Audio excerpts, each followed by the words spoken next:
kabutihang panlahat. Ito ay kabutihan para sa bawat isang individual na nasa lipunan. Ito ay isang pagpapahalagang naiiba sa pansariling kapakanan.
Ng tao ay dapat na mabigyan ng pagkakataong makakilos ng malaya, gabay ang dialogo, pagmamahal at katarungan.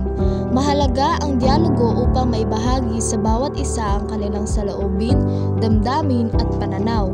Ang pagmamahal at katarungan ay dapat manaig sa isang tao sa lahat ng pagkakataon upang ganap na kakayanin ng sinuman sa ilang pagkakataon ang kaligayahan at